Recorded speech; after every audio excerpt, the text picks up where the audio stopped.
SPV-KV-ottelu on saatu päätökseen KVlle voittomaalein 7-5 ja 2 sarjapistettä matkaa Tampereelle. KV:n parhaana palkittiin Miro Lehtinen. Itse taisit tänään tehdä pari maalia, mutta eniten kiinnitin huomiota siihen, että teiltä kuitenkin aika lailla hyvä 60 minuuttia, ainakin 50 minuuttia, mutta voisi sanoa melkein 60 minuuttia. Joo, on samaa mieltä. Mun mielestä meillä vaikka välillä kaverilla oli enemmän pallo. Mun mielestä tuntuu, että peli oli koko ajan kuitenkin jotenkin tuntuu, että se oli hallussa. Meidän henkilökohtaisella kentällä ei tänään kyllä sillä kulkenut, että tarvittiin olla miinuksen puolella, yritin kuin 2 vai oltiin puolella, en tiedä, mutta meidän aalinnokenttä oli kyllä tänään aika liekeissä, että onneksi meillä on sitten hyviä junioreita, jotka paikkaa aina ei onnistu. No otetaan tässä heti Hannu Santasen, kun me tosiaan tuolla Helasen Mikon kanssa selostin peliä nettiin, niin kiinnitettiin huomiota juuri tähän teidän jos nyt on kolmoskentälle, mutta kumminkin tämä niin sanottu nuorisoketju, niin aika vahvaa, hyvää pallollista peliä ja siihen kiinnitettiin myös huomiota, että pojat uskalsivat niin kuin hyvin pelata. No se on ihan totta, että se nyt on ollut tässä varmaan, kun tämä 4. peli, kun ne on yhdessä tuossa ja vähän, no siinä on vasen laita pikkusen vaihtunut, mutta hieno juttu, että pojat uskaltaa pelata, että kyllä niille paljon sitä on vietykin eteenpäin, että sitä pitää pystyä pelaamaan siellä kentällä ja uskaltaa pelata pallolla helppoa. Että oli jo Turussa, vaikka hävittiin jatkoilla silloin viimeisellä hetkellä, niin oli sielläkin meidän paras viisikko silloin ja näin. Että hieno homma, että pystyy pojat pitää niin kuin, taisi olla 2-0 niiden peli tässä pelissä ja muutenkin energistä pelaamista. Ja toivottavasti pystyy jatkaa myöskin ylihuomenna sitten siitä, että sehän on nuorilla pojilla kova juttu pystyy pitämään sen tason. Ja sitten se, että aika hyvin näytti siltä, että niin kuin viisikkona puolustitte, aika paljon peititte vetoja ja tuossa lopussa näkyy, että niin kuin kaikki 5 jatkaa halusi tosiaan tukkia sen omat maalin. No se on ainoa mahdollisuus, me otetaan niin oikeasti mennä ja voittaa näitä pelejä. Että kyllä se niin kuin on huomattu ja onneksi pojat tietää sen, niin se on kiitos heille, että pystyy ja jaksaa näinä talven harmaina hetkinä niin kuin oikeasti pelata hienoja otteluita. Nämä on arvokkaita pisteitä sitten taas tuonne keväälle. No, mihin muuhun olet tänään? Nuorisokentän peli oli hyvä tietysti 2 pistettä. Mihin muuhun on tyytyväinen? No kyllä meidän maalivahti on tällä hetkellä aika kuuma siellä. Että kyllä se antaa mahdollisuuden voittaa joka ilta. Että taitaa viimeiset pelit olla kaikki siitä 5 maalia ja alle päästetyissä, niin kyllä se on aika iso juttu siinä, että siinä vaiheessa luotan siihen, että meidän tulivoima riittää siihen, että me tehdään enemmän maaleja joka ottelussa ja aika usein se onnistuu. Selvä, kiitoksia. Sitten otetaan kotijoukkueesta Jari Hankkio, aloitit tänään niin sanotusti neloskentällä, sen jälkeen tuli aika paljon. Sait lisää vastuuta ja näin. Mitä sanot? Parin maalin tappio, mistä se sun mielestä tänään niin kiikasti, että voittoa ei tullut?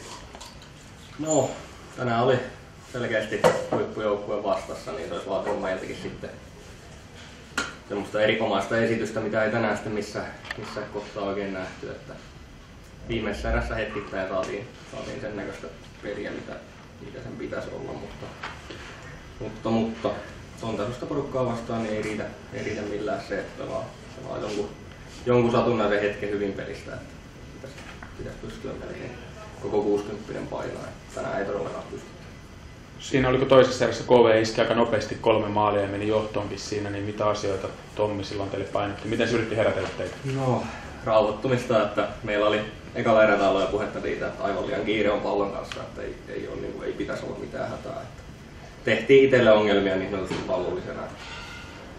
Sitä painotettiin ja no kyllä se vähän parani viimeiseen, mutta ei tarpeen.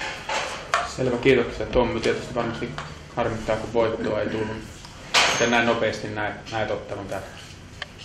Niin, no kyllähän iso ero oli puolustusasenteessa tänään kuitenkin koko peliä ajatellen joukkueella, että siinä toisessa erässä, minkä vitsitkin, niin tuli aivan liian halvasti 3 maalia nopeasti. Nehän ei tullut sillä lailla varsinaisesti, että olisi ollut mitään myllää, vaan nimenomaan siitä, että tehtiin iso pallollinen virhe ja sitten kaveri rokotti siitä heti käännyllä ja ne tuli vielä tosi nopeasti, aika samantyyppisesti, että ne oli ihan liian halpoja maaleja tällaiseen peliin, aivan liian halpoja, ettei sellaisia todellakaan saisi tulla.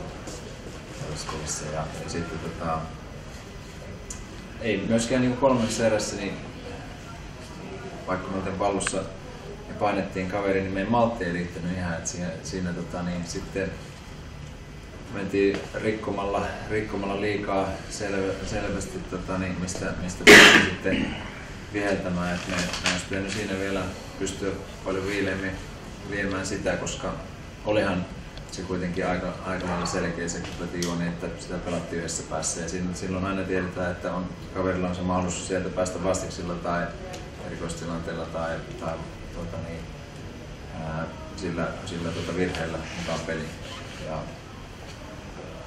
siihen se sitten lopulta meidän taistelu tänään sitten katkesi, että ei pystytty olemaan riittävän kylmäpäisiä siellä takakoulussa. Mutta siis ottelun ratkaisuhan tapahtui siellä puolustuspäässä. Jos ajattelee, kuinka paljon sitten kuitenkin töitä piti tehdä oman maalin eteen ja mitä kaveri sitten sai tehdä meidän virheestä, niin siinä oli iso ero. Tietysti joukkueena voitetaan, joukkueena hävitään. Ehkä näytti, että tänään kakkoskentällisen peli niin ei ehkä nyt ollut kovin raikasta ja jotenkin, onko väärin sanoa, että oltiinko se ihan satalasissa, mutta ei, et varmaan ole siihen ihan tyytyväinen.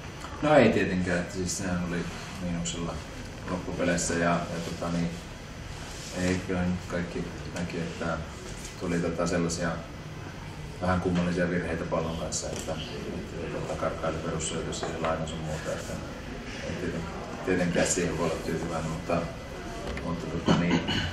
siis sellaistahan peli on, että edes